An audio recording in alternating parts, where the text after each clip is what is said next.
కీలకమైన పదవుల్లో ఉన్నవాళ్ళు వాళ్ళ కుటుంబాలకు చెందిన వాళ్ళకి ఆరోగ్య మొత్తాన్ని కూడా సమగ్రంగా విచారించాలి.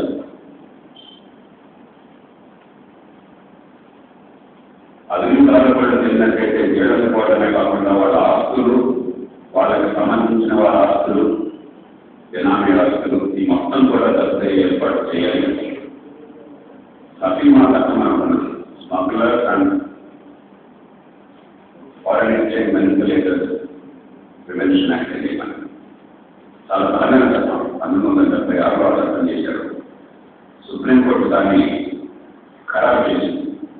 అది రాజ్యాంగబద్ధంగా కాదని నిర్ణయం చేసినప్పుడు ఖరారు చేసి అవినీతి పట్ల ఇలాంటి శిక్షలే కావాలని సుప్రీంకోర్టు స్పష్టంగా చెప్పింది.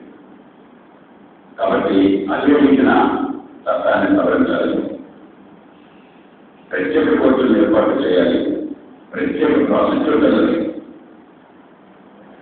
హైకోర్టు ప్రధాన న్యాయమూర్తి నుంచి ఏర్పాటు చేయాలి. ప్రభుత్వం చేతులు లేకుండా, పక్షపాతం లేకుండా అవినీతి ఆరోపణలు వెళ్ళినట్టయితే కీలక పదవుల్లో ఉన్న వాళ్ళు వాళ్ళందరూ చేయకపోవడమే కాకుండా వాళ్ళ పూర్తి ఆస్తులు, బినామీ ఆస్తులతో సహా చట్ట ఏర్పాటు చేయాలని చెప్పాను. మన రాష్ట్రంలో జరుగుతున్న పరిణామాలు ఎంత అవసరం బయటపెట్టి ఒకరినొకరు దుమ్మెత్తి పోసుకోవడానికి అధికారులు ఉపయోగపడుతున్నాయి తప్ప అవినీతి అన్నం చేసే ఏర్పాటు జరగడం లేదు. ఇవాళ పరిస్థితుల్లో మరో వార్త వచ్చింది. ప్రధానమంత్రి గారు ప్రకటన ప్రైవేట్ రంగంలో అవినీతిని విశాఖమైన నేరంగా చేసే రకంగా చట్టాన్ని సవరిస్తాము. అవినీతి ఎక్కడున్నా సరే, ప్రభుత్వంలో ఉన్నా ప్రైవేట్ రంగంలో ఉన్నా కూడా వాళ్ళందరికీ శిక్ష పడుతున్న విశ్వాసం కలిగే విధంగా వ్యవస్థలు ఏర్పాటు చేస్తామని ఆలస్యంగా నేను తెలియక ప్రభుత్వం చేసిన ఈ ప్రకటన మేము స్వాగతిస్తున్నాం. ప్రస్తుతం అవినీతి అన్నది కేవలం ప్రభుత్వంలో ఉన్నవాళ్ళని మాత్రమే వర్తించే రకంగా చట్టం ఉన్నది. ఒక ప్రభుత్వ అధికారి కావచ్చు, ప్రభుత్వంలో ఎన్నికైన పెద్దలు కావచ్చు. కానీ ప్రైవేట్ రంగం ప్రాముఖ్యత జరుగుతున్నటువంటి దేశంలో ప్రైవేట్ రంగం అవినీతికి పాల్పడినట్టయితే దానివల్ల దేశంలో ఎన్ని ఇబ్బందులు వస్తాయో ఎన్నో సందర్భాలు మనం చూసాం. అట్లానే ఇప్పుడు కాంట్రాక్ట్ వివాదాలు చంపేస్తున్నారు. అలానే ఇతరమైనటువంటి వివాదాలు ఎన్నో దేశ భవిష్యత్తుని ఇరకాటంలో పడేసే ఇంట్లో ప్రైవేట్ రంగంలో కూడా అక్రమాలు తప్పదు జరగచ్చు. కాబట్టి లోక్పాల్ చట్టాన్ని బలోపేతం చేసి బలమైన స్వతంత్ర ప్రకృతి గల లోకాయుక్త యంత్రాంగాన్ని ఏర్పాటు చేస్తూ ప్రైవేట్ రంగాన్ని కూడా దానిలో జవాబుదారీ చేయడానికి ప్రభుత్వం సంకల్పం చేస్తే దాన్ని లోక్సభ పూర్తిగా స్వాగతిస్తున్నది. 100% చిత్తశుద్ధితో ఈ ప్రయత్నం చేస్తే దానికి మద్దతు ఇస్తున్నారు. రాష్ట్రాలు కూడా వచ్చే శీతాకాల సమావేశాల్లో ప్రభుత్వ రంగంలో కానీ ప్రైవేట్ రంగంలో కానీ తప్పుకు ఎవరు పాల్పడ్డా సరే ఈ దేశంలో అవినీతి పనులకి, అక్రమాలకు పాల్పడ్డ వాళ్ళకి, అక్రమాన్ని చేసిన వాళ్ళకి శిక్ష ఉంటుందన్నటువంటి భయాన్ని కలిగించవలసింది మనం చేస్తారని మరి మేము ఆశిస్తున్నాం. లోక్సభ మనమించి పోరాడుతుంది. కాబట్టి 15 సంవత్సరాలు 10 సంవత్సరాలు వచ్చినా కూడా క్రమక్రమంగా పరిస్థితులు దారికి వస్తున్నాయని మేము భావిస్తున్నాం. వచ్చే కొద్ది సంవత్సరాల్లో ఇవాళ సమాజం నుంచి బలమైన సంకేతాల వల్ల ఇలాంటి ఇప్పుడు రాజకీయాన్ని, ఇలాంటి అక్రమాన్ని, అవినీతిని మేము క్షమించవలసిన నుంచి సంకేతాలను చేత క్రమక్రమంగా వ్యవస్థ కదులుతున్నది. ఇంకా ముందే స్పందించున్నట్టయితే 10-15 క్రితమే చేసినట్టయితే బాగుండే దేశానికి. కానీ ఆలస్యమైనా కూడా మంచి పని జరుగుతున్న సంతోషం.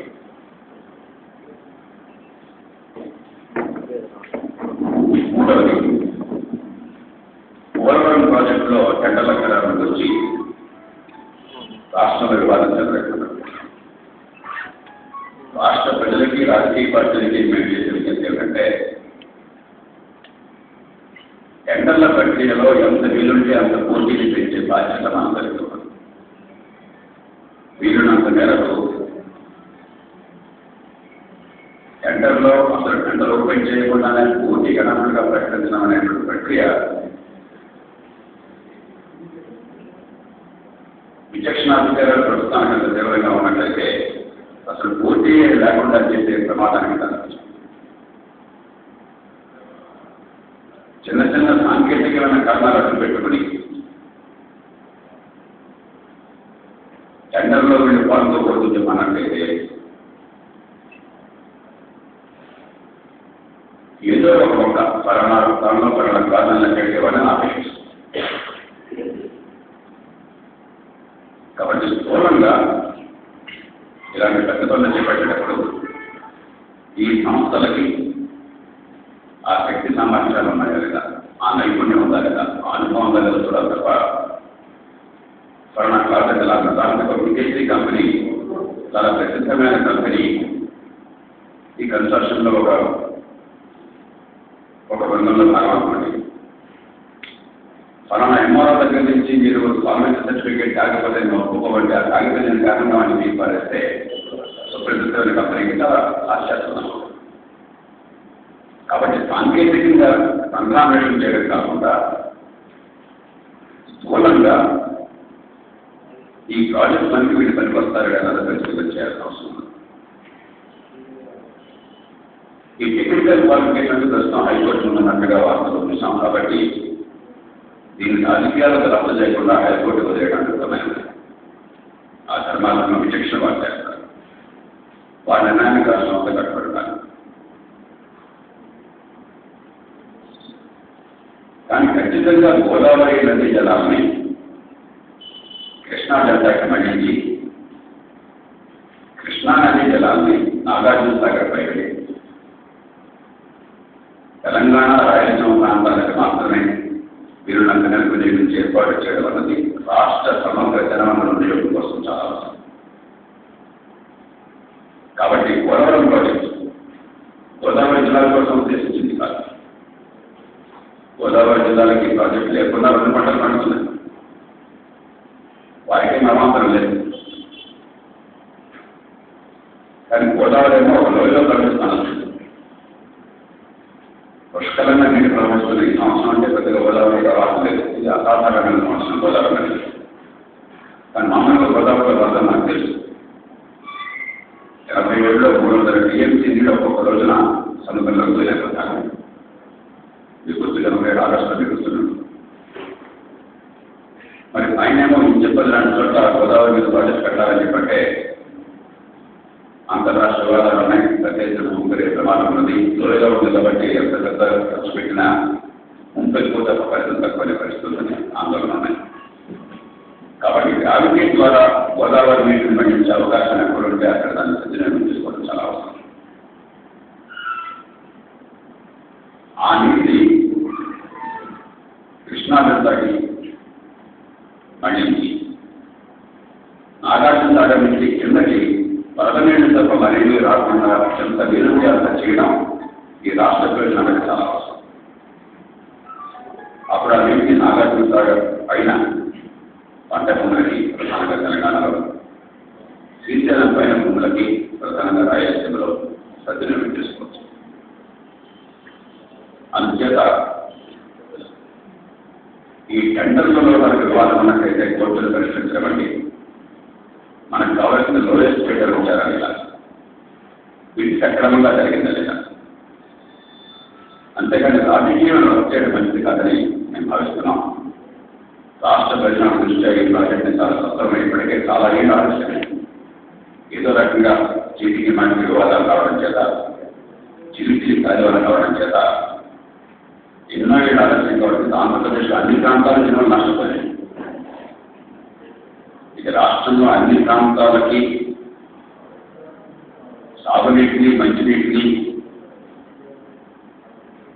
అందించి అందరికీ న్యాయం జరిగేలా చేయడం కోసం ఈ ప్రాజెక్టు చాలా అవసరం. ఆ దృష్ట్యా దీన్ని ఆలోచించి దీనిలో పొరపాటు జరిగిన ఆయన భావన చేసే కోర్టుకు వీళ్ళని మనకు కోర్టు నిర్ణయం చేస్తుంది. దీన్ని ఒక రాజకీయ సమస్య చిత్రించవద్దని చెప్పని వారి రాజకీయ వ్యూహాల్లో భాగంగా మీరు చేసి రాష్ట్ర భవిష్యత్తుని బలిపెట్టవద్దని